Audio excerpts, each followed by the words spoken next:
9 नवंबर सन 2000 एक ऐसा दिन जिस दिन उत्तराखंड राज्य का गठन हुआ था। उत्तराखंड राज्य का गठन जिस दिन हुआ था उस दिन पूरे प्रदेश के लोगों ने एक पर्व की तरह उस दिन को सेलिब्रेट किया था। उस दिन लोगों को ये उम्मीद जगी थी कि पहाड़ के जिन गांव में अभी तक सड़क, बिजली और पानी नहीं है, अब उन गांव में सड़क, बिजली और पानी आएगा। उन गांव में स्कूल खुलेंगे और विकास के मामले में उत्तराखंड राज्य जो है देश में सबसे ज़्यादा तरक्की करेगा। उस समय जिन लोगों ने उत्तराखंड राज्य के गठन में अहम भूमिका निभाई थी, जिन्हें हम राज्य आंदोलनकारी के रूप में जानते हैं, उन सभी राज्य आंदोलनकारियों का उस समय एक ही सपना था कि हमारा पहाड़ी राज्य विकास की गति में सबसे आगे निकले। लेकिन उत्तराखंड राज्य को अलग हुए 23 साल का समय हो चुका है। 23 सालों में विकास हुआ है, लेकिन जिस गति से होना चाहिए था विकास, शायद उस गति से विकास नहीं हुआ है। कुछ गांव की तस्वीर आज भी वैसे ही है जैसे 23 साल पहले थी। जी हां, हम आज आपको बता रहे हैं अल्मोड़ा जिले के धौलादेवी ब्लॉक के चामी गांव के बारे में। चामी गांव जहां लगभग 1200 की आबादी निवास करती है, वो गांव आज तक भी पिछड़ा हुआ है। पिछड़ा इसलिए हम उसे कह रहे हैं क्योंकि 23 साल का समय बीत जाने के बाद भी आज तक इस गांव में सड़क नहीं पहुंची है। मेन सड़क से इस गांव तक का जो सफ़र है वो 5 किलोमीटर लंबा है।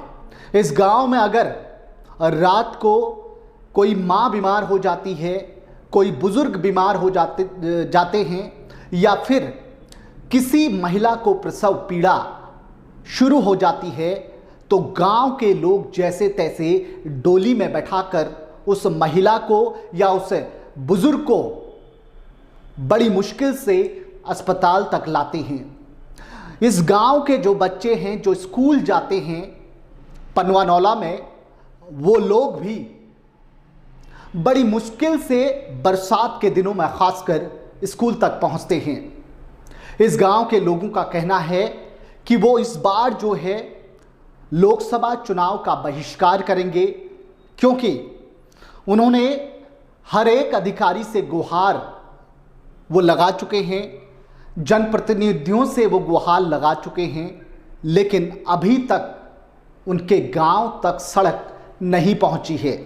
हालांकि विधायक निधि से, क्षेत्र पंचायत निधि से और ग्राम सभा निधि से 2 किलोमीटर सड़क का निर्माण तो हो चुका है, लेकिन बजट खत्म होने के कारण आगे जो 3 किलोमीटर सड़क का निर्माण और चाहिए था और होना चाहिए था, वो रुक चुका है।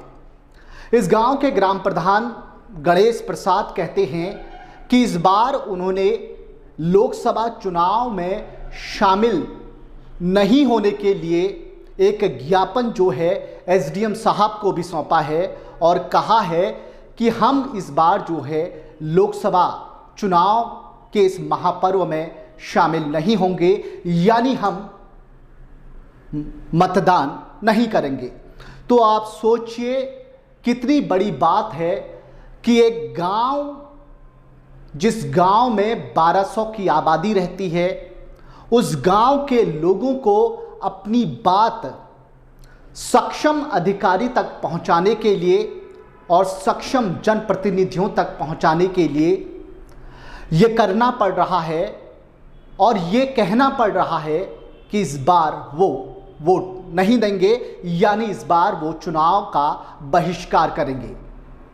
आपको बता दें कि चामी गांव के जो ये लोग हैं, ये लोग पिछले कई लंबे समय से इस बात की गुहार लगा रहे हैं कि उनके गांव तक सड़क पहुंचाई जाए, उनके गांव को सड़क से जोड़ा जाए, लेकिन आज तक उनके गांव तक सड़क नहीं पहुंच पाई है। अब सवाल ये है कि लोकसभा चुनाव होने वाले हैं। पहले भी लोकसभा चुनाव हुए थे, चाहे वो 2019 की बात हो, चाहे वो 2014 की बात हो या उससे पहले 2009 की बात हो। इस गांव की अगर हम बात करें, और कई लंबे समय से ये लोग सरकार से और जनप्रतिनिधियों से ये मांग कर रहे हैं, लेकिन आज तक इनके वहां सड़क नहीं पहुंची। अब क्या इनके गांव में सड़क पहुंच पाएगी? क्या इन्होंने जो चुनाव का बहिष्कार करने का ऐलान किया है उसको सुनने के बाद कोई सक्षम अधिकारी इनके गांव में जाकर ये कहेगा कि आप वोट दीजिए, आप वोट देने से मना मत कीजिए, आप इस चुनाव में शामिल होइए, हम आपको इस चुनाव के बाद आपकी जो भी परेशानी है उसको हल करवाएंगे? या फिर कोई जनप्रतिनिधि इनके गांव में आकर इन्हें यह आश्वासन दिलाता है कि इस बार आप हमें वोट दीजिए, हम आपके गांव तक सड़क लेके आएंगे। तो ये एक बहुत बड़ी सोचने वाली बात होगी।